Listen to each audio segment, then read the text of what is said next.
Nagkarga ako nung nakaraan, naubos na po kami ng Inkay, hindi ko po na kami yung kay ano. Dito tapas? Tsaka yung sa JFBS wala pa kami Kasi may yan dito pa ate marker. Wala pong problema po yun. Isa rin pala, Chairman, yung ang pagkakarga ng in, dapat na malupog sa ibang ang pagkakarga ng in. Nang? Ng in. Ayaw, ayaw. Si Ede, yung bang pagkakarga sa kailan ng national, so kailangan pa talaga ng approval, di ba? Galing sa iyo po, ang national. Sino kakarga ng natin? Kung halimbawa po dito magkarga sila, baka makargahan po eh. Baka sa mga susunod pong araw, so para alam po ni presyuan. Anong rang kayo talaga? Kung magkarga man ng national, ng in. Opo. Ayun, tawagan lang. Dalhin mo lang doon ng... Sabi ko, dalhin mo yung... I-inform namin. Huwag magkakarga muna ng walang approval ng mga chairman. Hindi, sawang puro siya dito. Tawag. Tawag sa akin, tapos gawa kayo ng... Request of promotion. Tapos pirmahan, mapadala doon sa kanya. Tapos pirmahan. Kunyari meron kang ira-ranking. Yung yung NF lang. Kailangan ng approval yon. Pero pag dito lang kayo. Pag RMG to hanggang Master Founder, dito lang kayo. Pati dyan lang kayo mag-urot. Pero pag mataas na posisyon, NF up. pag NF pataas, Kailangan ng approval. kailangan may natin kasi para hindi I-report mo sa kanya. Para may report ka sa kanya. Yes. Inipdot. Hindi, talagang inumpa man yung ano eh. Ano lang yan, ito siya. Inumpa siya, inumpa sila. Yung promotion ng mga sakali may ka. Ito para maging honored talaga siya. Gawan lang ng request. Kapag aawaan na lang yan ng certificate request of promotion. Wala pa ba sa kamay mo na yun? Ayun, ano natin? Habang nandito si AD, para makapirma na rin yung mga chairman na nandito. Pag ano kayo para mapirmahan na. Tama-tama dito rin si Ma'am Nay para dito natin may ipabot ang at least sa meron na promotion. kayo na request. Opo, pwede rin. May marking naman ata kayo rin. May marker naman ata kayo. Ayun, nagmamarking po yan. Ikaw? Yan mga naturuan ko yung mga yan. Kasi ako, parang gusto ko mag-gym mamaya. Yung dito ba ni Huwag mong patayin kay... okay na? Meron na po. Yung mahilig mag-cellphone, Sa Marikina po. Para baka mamaya,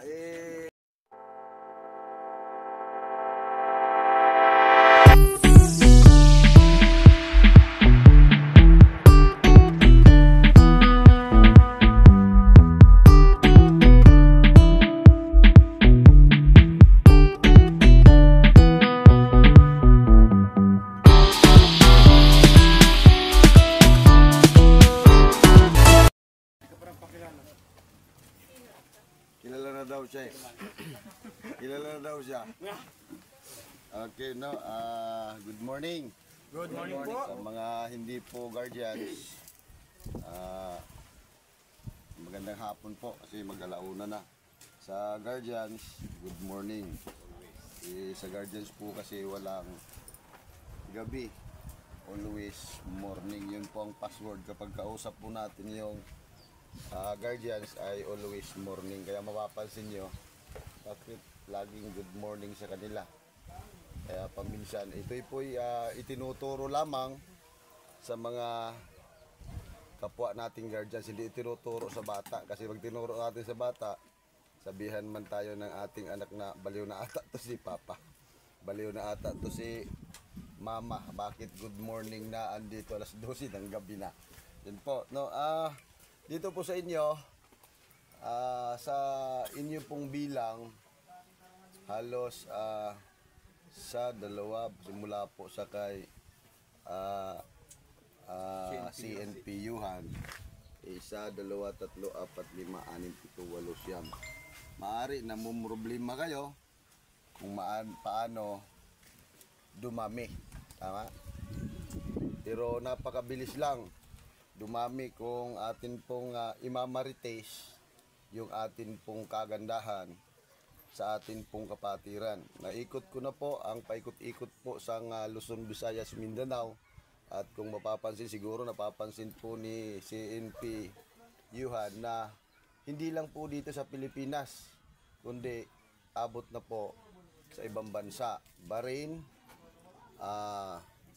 Australia, Legion of Saudi Arabia, London, Qatar, tapos kay may Kuwait si yung asawa niya nasa Kuwait. Pero napakarami na tinabuo, Memphis, Tennessee, USA. Kung mapapansin po ni Yuhan, kasi siya po yung kung naisishare po sa inyong GC, napakarami. Kaya paminsan nagtataka po tayo, bakit ang hirap dumami ang kapatirang guardians dito sa Pilipinas na mas marami ang Pilipino kaysa doon sa ibang bansa. Sipin nyo, andyan po si Chairman Larry, katuwang po ng inyong grupo. Napapansin niya na sako-sako ang pinapagawang uniform. Papunta po sa ibang bansa at napakamahal ng pagpapadala papunta sa ibang bansa, halos umaabot po ng 45,000. Baga grabe kahalaga sa kanila ang kapatiran.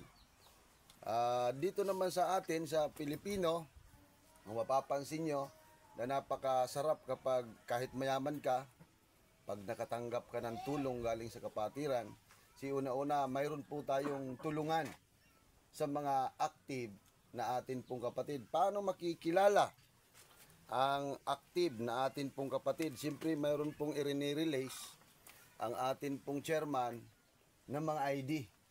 Dapat i-check po ninyo kung ito'y expired na or hindi pa. Kuha nyo? Siguro mayroon release sa inyo na ID. Opo, ngayon, pag hindi pa expired, ayon po sa batas po ng atin pong kapatiram guardians, Luzon, Visayas, Mindanao, na napapaloob po sa atin pong konfederasyon, parang umaabot po ng 8,000 ang tulong buhay pa.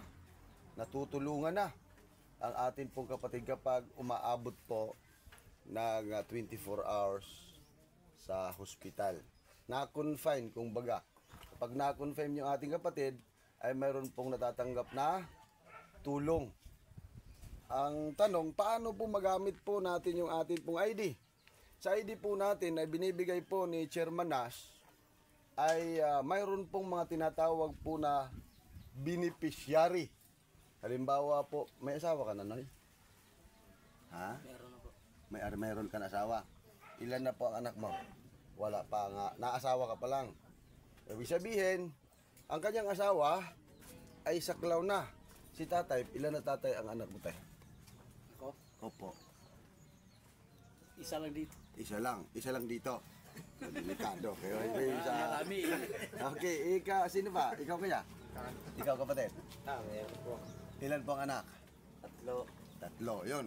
Dito po sa atin pong batas na pinag-usapan po sa lahat po ng branch po yan sa ating confederation at Chairman Nash, kahit 20 piraso ang anak mo, saklaw po ito ng ating ID kapag ang atin pong anak ay hindi pa nag-aasawa. Mga binata at dalaga.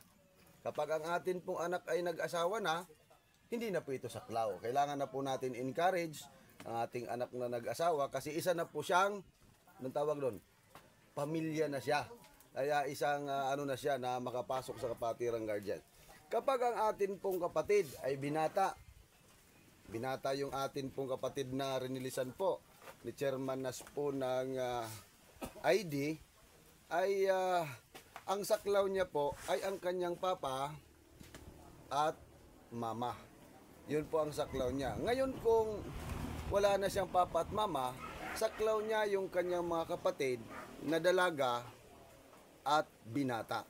Yun, may kontrata doon sa mga ID po na ibinibigay po sa inyo. At bakit po napakaganda ng inyong ID at kakaiba sa mga nagtatayo-tayo lang ng guardians? Kung mapapansin nyo, napakaraming guardians, tama? Yes. Pero kung mapapansin po ninyo, paano nyo makikilala ang legit na ID kag sang hindi legit nga ID? Ayan, kasi nakatutok, ayan. Una-una, makikita nyo ang logo na kung saan nakikita nyo sa kanilang mga uniform. Ngayon, paano mo makilala? Pagpakita ng members, kailangan mo pong susiin or i-check talaga. Mayroon kang makikita po na logo ng, kung mapapansin, ayan, ito. Itong logo na to, Ibig sabihin, logo po ng Confederation. Ngayon, pag tingin mo dito, mayroon kang makikita na kung saan logo ng pinakamalawak nga grupo sa Confederation yung UGB. Na kung mapapansin mo ngayon, pag may mga kaibigan kang guardians, makikita mo yung logo na yan. Ibig sabihin, kayo po ay kaanib na po dyan. Kaya, ang ID nyo ay kakaiba sa mga nagtatatag na mga guardians. Marami pong guardians, pero ang totoo, sigurado bang nakakonect sila sa mga guardians na malawak? Ha? Hindi, marami po. Tulad po ni Kuya, pag nakaisip siya ng guardians, pwede siya magparehistro. Maparehistro ko ng guardians para ako talaga dito ang pinuno, di ba? May ganun mga tao. Pero ang tanong, talagang okay na po ba yung inyong tinayo? Kasi rehistrado na? Hindi pa. Kasi ayon sa nakatatak po sa atin pong balikat, ay Gentleman United Associate Rest Dauntless Ingenious Advocator Nation Society. Siyam kalitra na may pinakamahalagang meaning. Kung baga sa Tagalog, mga maginoo, nagkakaisa, katuwang ng lahing Pilipino, magigiting at matatapat or maaalam, tagapagtanggol ng bansa at lipunan.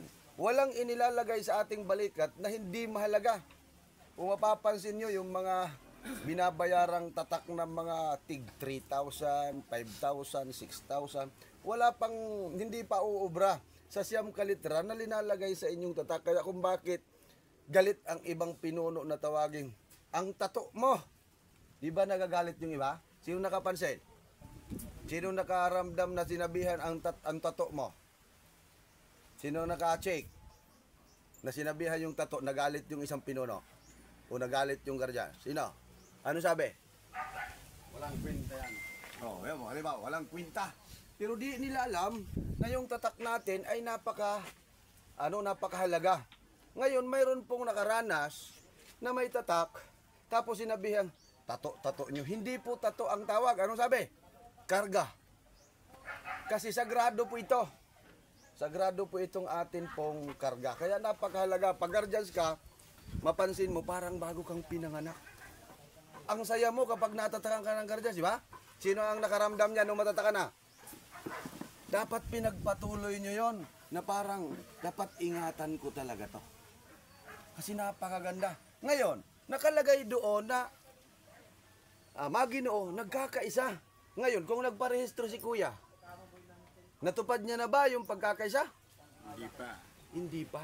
Kasi kailangan mo yung pinarehistro mo, ilapit doon sa pinakatotoong guardians. Ibig sabihin, nagparehistro ka, hindi pa pala yung totoo. Bakit? Sample.